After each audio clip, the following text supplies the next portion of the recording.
Staying in Contact. I'm London Mitchell. Today's discussion is on a topic that should be of interest to each and every one of you: organ donations. My guest is a longtime friend, Kara Steele. She is the spokesperson for Life Connections of Ohio. Coming up November 4th will be the annual Hero Hustle. And thank you so much for having me. I'd be happy to tell you all about the Hero Hustle 5K. So I work for Life Connection of Ohio, which is the organ donation organization. So we are the ones that make life happen for many, many people because of others' generosity.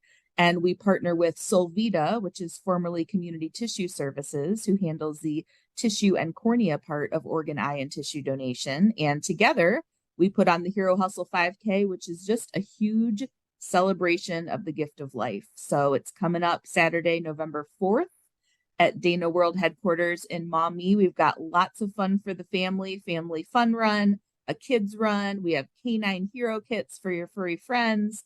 And of course, the big event, the in-person 5K run walk.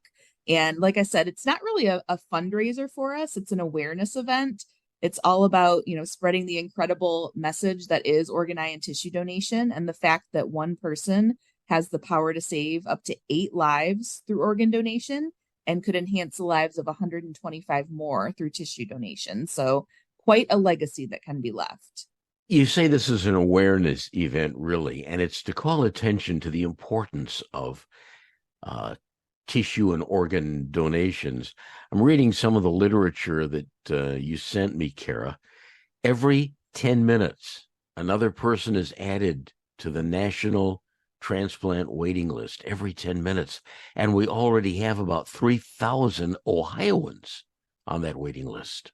Yeah, you're right. And, over 100,000 people across the country who are in need of life-saving organ transplants. The frustrating thing being, we know how to cure all of those people. We know that they need a new heart or a new liver or a new kidney.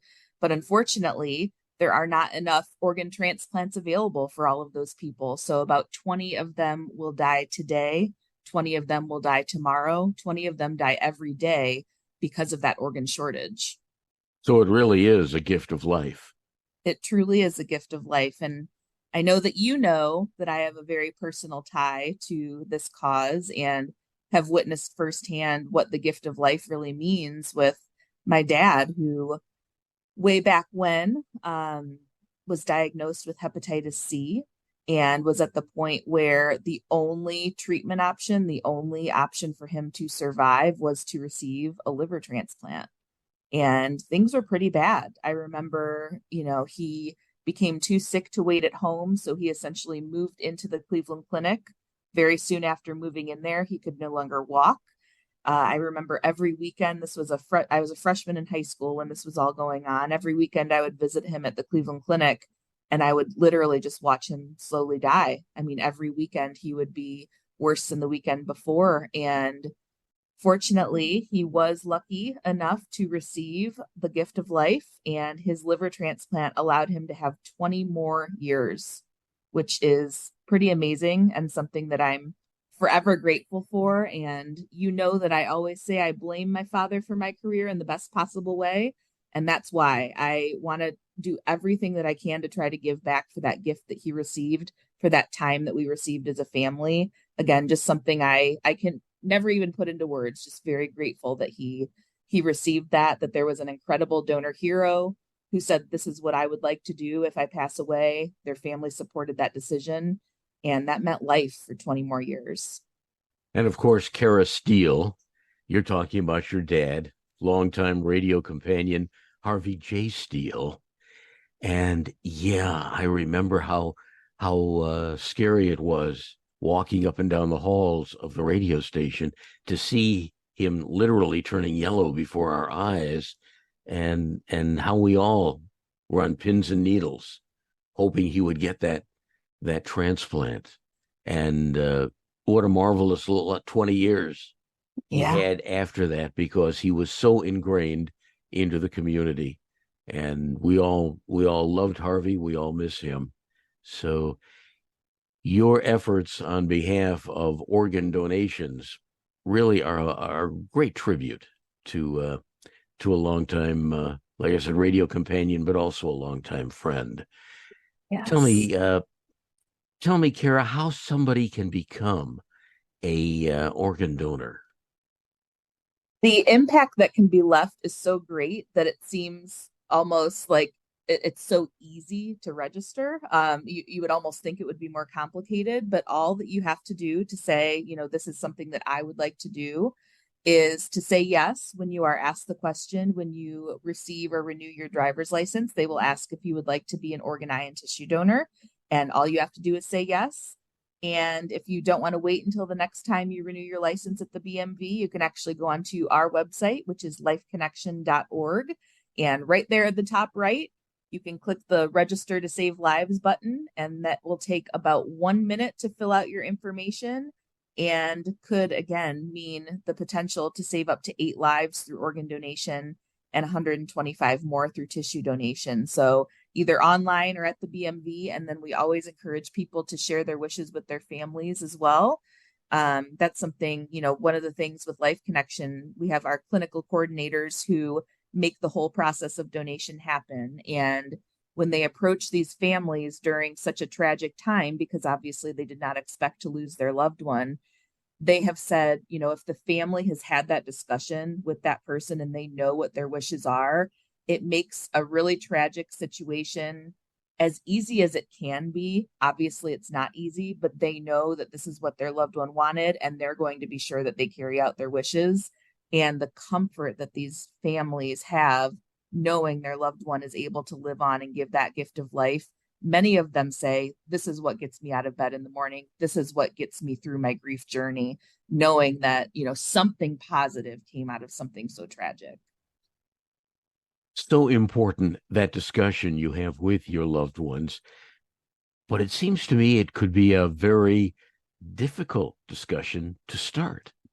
Sure, because, no one necessarily likes to bring up death, talk about death. It's not everyone's favorite topic to talk about, but it is something that's very, very important.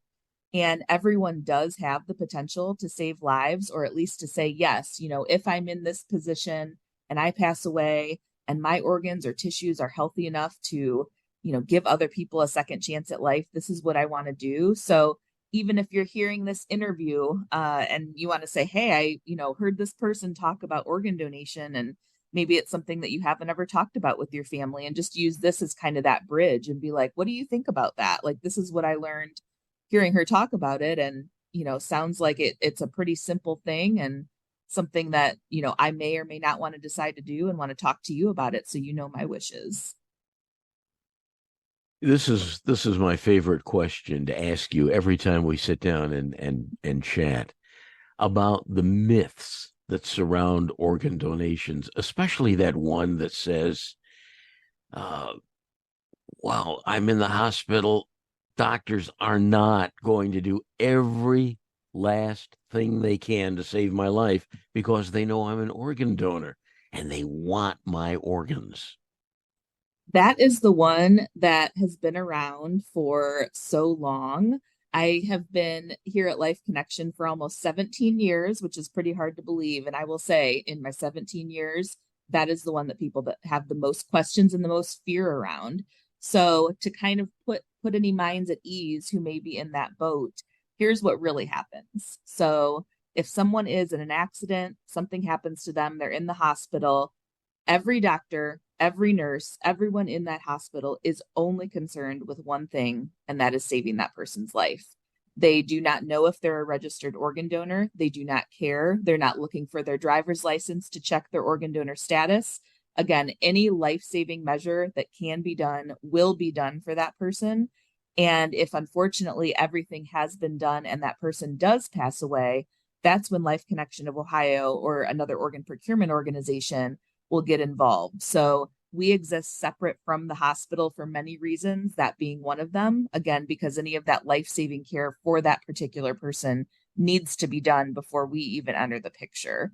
So hopefully that clears that up a bit. But I think that a lot of times is perpetuated by some of the lovely medical drama TV shows that don't let the facts get in the way of a good dramatic story. So just again, maybe not believing everything you see on some of those lovely shows and knowing that, the facts here are that, again, we exist separate from the hospital. We are only involved if every life-saving measure for that person has been exhausted. And then if that person is a registered donor or their family makes that decision on their behalf, then we can help make that happen.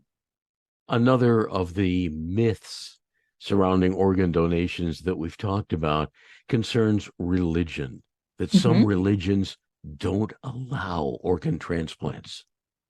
So, to clear that one up, we actually, every major religion in the United States either supports organ donation and views it as like the best last charitable act that someone could do for someone else, or they don't necessarily have a specific stance and they leave that up to the individual. So, if anyone has any particular questions pertaining to your specific religion, I would encourage you to consult your faith leader or even doing a little research online. Of course, Life Connections website has lots of resources as well. But again, all major religions do either support donation, viewing it as a wonderful last charitable act someone can do for someone else, or again, leaving that decision up to the individual, but not against quote unquote donation. Kara Steele from Life Connections of Ohio. Tell us again about how an individual upon death might be able to save up to 8 lives. Pretty amazing, right? It's an incredible life-saving legacy that can be left. So many people can be helped just by one yes. So again, to register, all you have to do is say yes at the BMV when you're asked that question when you renew your license or when you receive your very first license.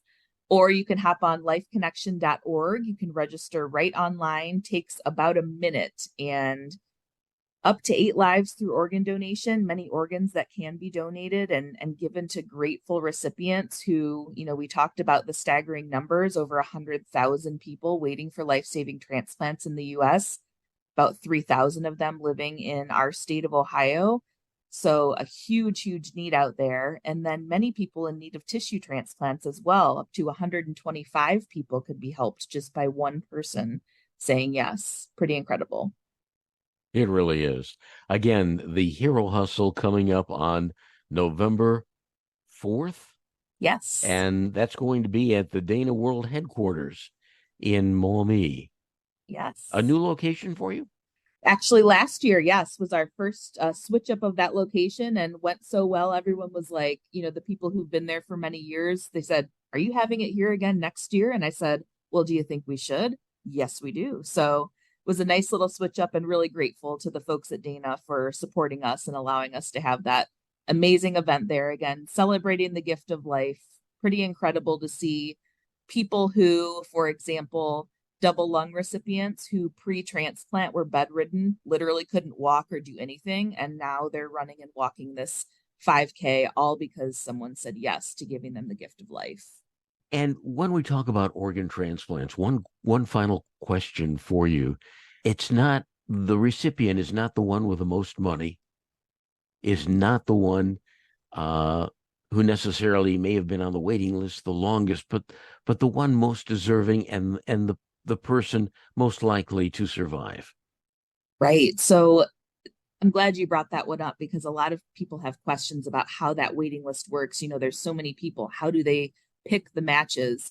So the only way for someone to get to the top of the list, it's not who you are, it's not how much money you have, it's not where you live, it's to be the sickest person. So that 100,000 people it's all ranked in order of sickness.